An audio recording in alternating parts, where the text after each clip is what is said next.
and how it's being conducted by the T people. Now, in spite of that, there are marriage processes. What are the marriage processes? For instance, if you walk into a young T lady or you walk into the young T man, what are the expectations? What are you going to look at for?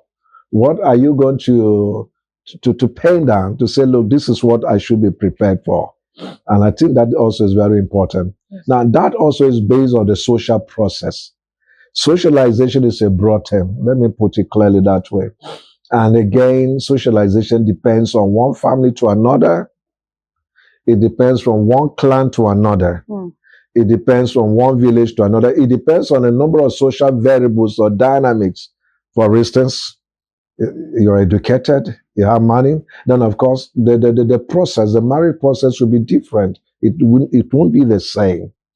If you're going to marry a rich man's daughter, the processes may not be the same as you're going to marry the poor man's daughter. The same ethnic group. But the same ethnic group, because yes, whether you like it or not, these dynamics become critical drivers of how marriages should be conducted at the end of the day. Now, the first thing to do, is to know the identity of the clan.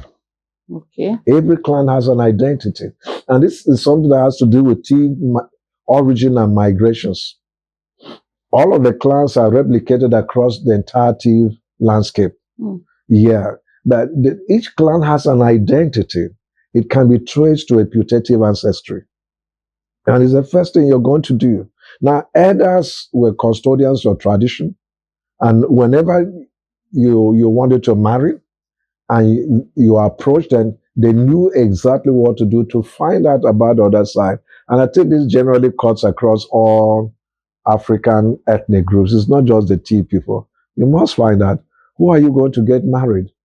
What is the family? What is the clan?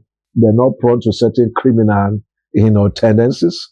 And of course, the other one that's very important, you wanted to be sure that these people don't fly at night. Do you understand what I'm saying? So it's better, it's cool when you fly during the daytime and you're using your aeroplane. Not when night comes and somebody is flying, then there's a problem. The most important thing is that you are going to a destination and you find yourself No, some destinations can be very dangerous, my sister. By the time you get there, you're dismantled. And you won't come back the same again. So those findings were necessary. So once findings were concluded at that level, you now have to approach the family.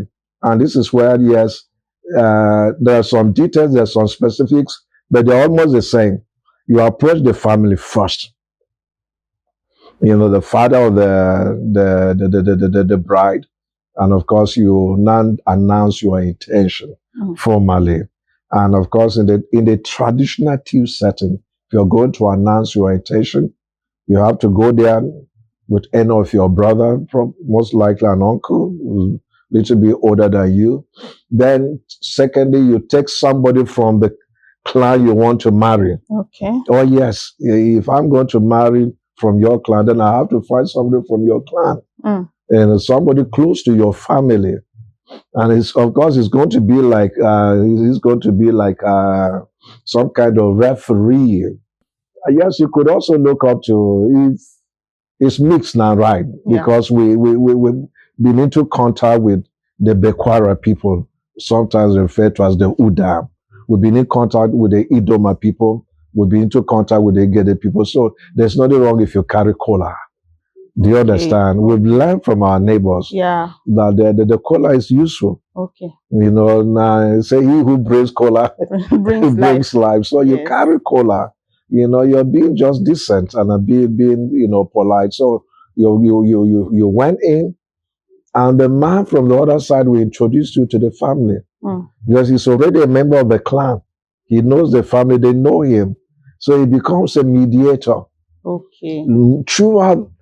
Through the marriage processes, he's the constant mediator. Okay. And even when eventually you're giving the woman to marry, the woman is first of all handed to him, his family, as the mediator. Okay. If anything goes wrong, they will hold him and the family. And because they are kinsmen within the same, clan, specification, it's easy to hold him responsible. And he accepts that responsibility. That, look, we have a potential in-law. Discuss with your daughter. The wife or the mother of the daughter will sit down and, of course, will say, go with the daughter, the basics. You must know your daughter if she's ready for marriage. She wants that man or he doesn't want the man. Issues like that must be sorted out first. And if all those issues are agreeable, then the man will now have to meet his own kinsmen to let them know that he has a potential in-law. And his kinsmen will gather. And you will come again, perhaps a second time, if not a third time, to see the kinsmen on a general note. And it is the kinsmen who will now come out clearly and will give you a list containing all of the marital details, the things you need to perform